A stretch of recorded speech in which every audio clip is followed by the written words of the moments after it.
જય Shri Krishna. The cousin રસોઈમાં આપનું સ્વાગત છે. આજે આપણે ઠોર એટલે કે મઠડી બનાવતા શીખીશું. આ ખૂબ જ પોચી અને સરસ થાય છે. તે માટે આપણને જોઈશે 1 વાડકી મેંદો, 1 વાડકી ઝીણો રવો, મોવણ માટે ઘી અને તળવા માટે ઘી, દૂધ અને 1 વાડકી ખાંડ.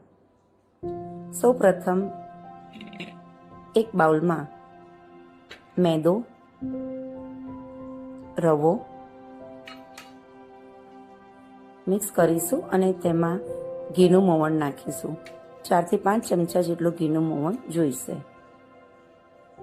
સારી રીતે મોવાઈ જાય તો મુઠ્ઠી પડતું મોવણની જરૂર પડશે.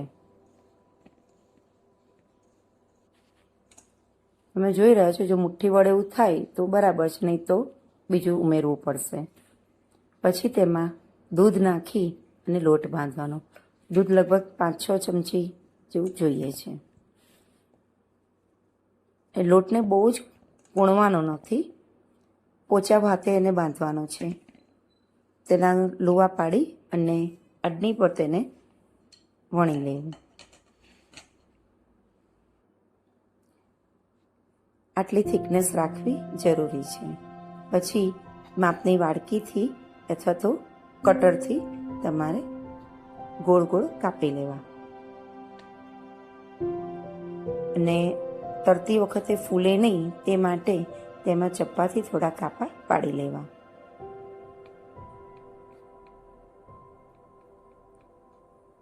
ઘીમાં તળવાથી એક સુગંધ બી સરસ આવે છે તેની. એટલે ઘીમાં પણ ધીમા તાપે સ્લો ટુ મીડિયમ તાપ રાખી અને તળી લેવા. સરસ ફૂલ ગુલાબી રંગના તળવાના છે. થોડો બ્રાઉનિશ કલર આવે ત્યાં સુધી તળવા. જોઈ રહ્યા છો તમે, તળાઈને સરસ થઈ રહ્યા છે.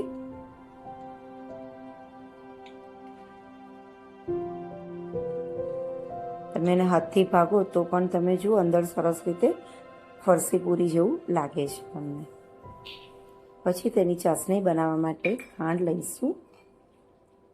ખાંડ ડૂબે તેટલું પાણી લેવાનું છે. ખાંડ આપણે 1 વાડકી લેવાની છે.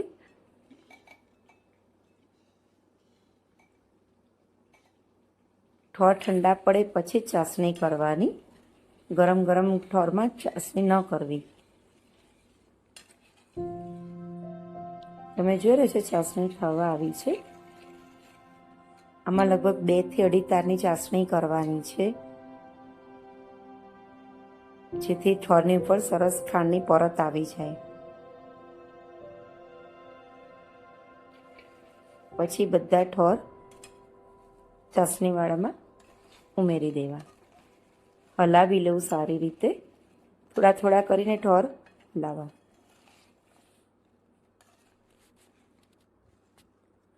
આ ક્રિયા બહુ ધીમેથી પણ નહીં અને બહુ ફાસ્ટ નહીં એવી રીતે કરવાની. બહુ ધીમે કરીશું તો ખાંડ જલ્દી ઠરી જશે અને ફાસ્ટ કરવા જતાં ઠોર ભાગી ન જાય તેનું પણ ધ્યાન રાખવાનું. એને ચીપિયાની મદદથી એક એક કરી અને થાળીમાં વાળી લેવા.